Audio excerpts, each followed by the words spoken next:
Hi, viewers and subscribers.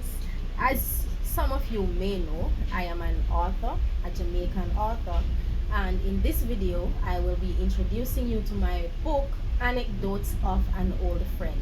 So, I am going to go ahead and read the summary at the back.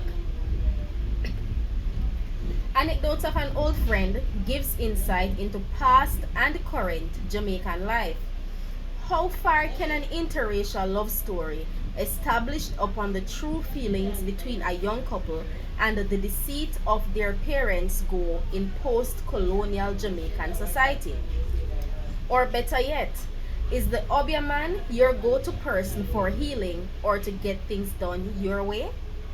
Presented to you here is a riveting anthology which explores several settings, conflicts, and personalities, brought to you through an invisible narrator and showcased through a plethora of unique characters. Grab a chair under the moonlight in all the Jamaican storytelling fashion and enjoy these tales at work, at home, or abroad. So let's delve right in.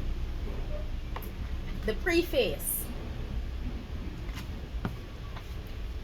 Things have changed dramatically in Jamaica since I was a child. However, there is a part of the Jamaican experience that I, myself, have never experienced. For example, I saw a mule for the first time when I was 22 years of age and ventured into the small agrarian community of Cedar Valley in St. Thomas, which still have remnants of yesteryear. And I can safely say that many Jamaicans who belong to my generation have never seen one. The stories my grandfather, grandmother, great grandmother, and other elderly people told are mere figments of my imagination because what they experienced during their lifetime was never my reality. Anecdotes of an Old Friend brings to life characters that mimic the society which my grandparents grew up in, based on the stories they told. And then it captures some of what I have experienced as a small child in rural Jamaica. My childhood took place in a rural or country setting, a beautiful spot on the map called Perch River, and it is one I would never trade for the world.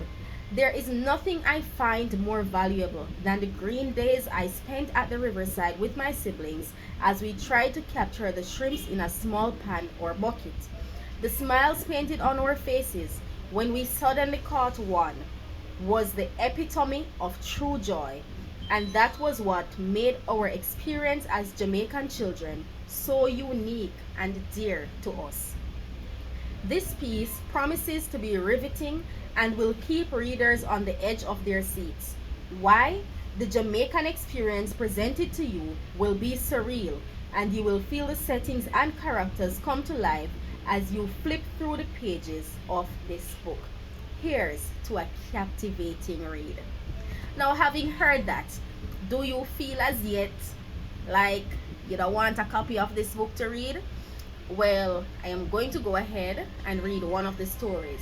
Like it stated before, it is an anthology, which means that it has several stories.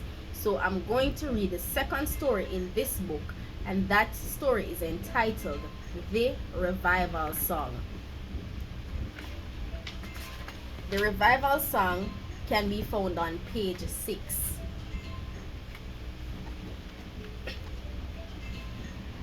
The Revival Church was situated at a very unique location. It was where the roads intersected, on a hill, right at the top of the hill, at the bottom of the hill. I watched Sunday after Sunday as the women ambled off to church, with their heads neatly wrapped and clad in their tailored dresses in African print that fell to their ankles. My family was a bit sophisticated, so we never attended the Revival Church. But every Sunday, I had to walk the distance to the Methodist church in the community.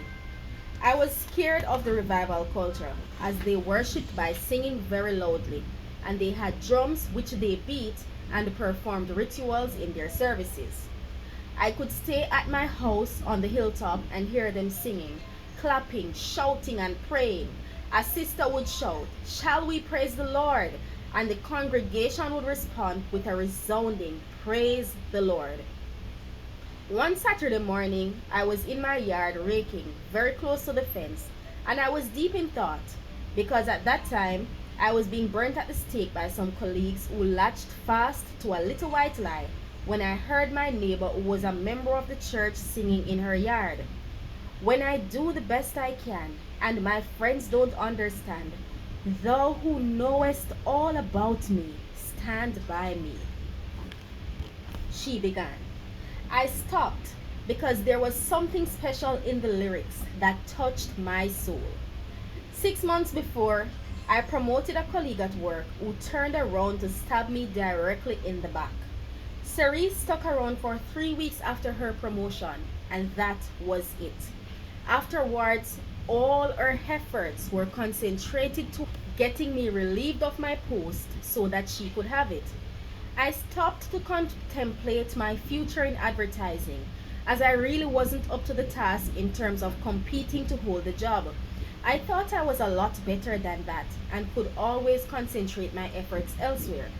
People who understood how much I advocated for Cerise to get that promotion couldn't quite put a finger on what triggered the sudden change in her behavior. It was simply this: she was hungry to climb up the ranks without working for it, and she was ungrateful. I could live with that.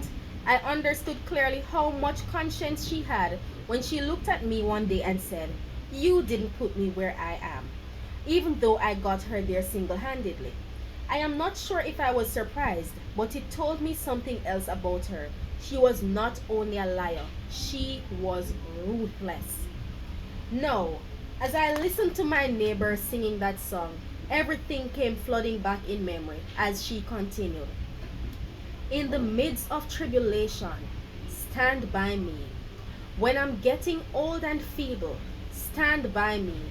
I made the decision right then and there that I had worked much too hard in that advertising company to just throw it out of the window. I had to stand my ground.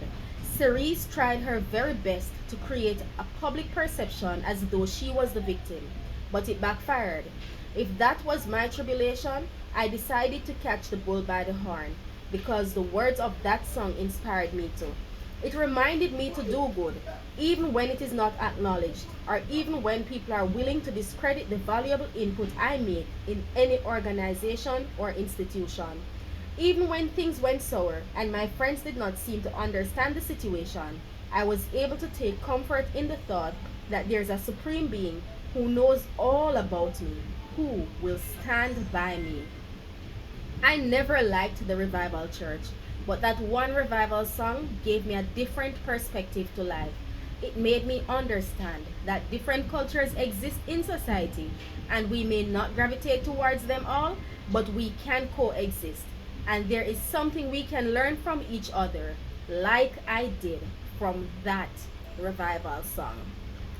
So, how was it? If you enjoyed the summary, if you enjoyed the preface, if you enjoyed the sneak peek into the anthology, you can go ahead and get your copy. Copies are available on Amazon Kindle, or you can leave a comment in the comments requesting for further information. You can also get your copy posted to you through the mail. Remember, like, share, and subscribe. Until next time, walk good.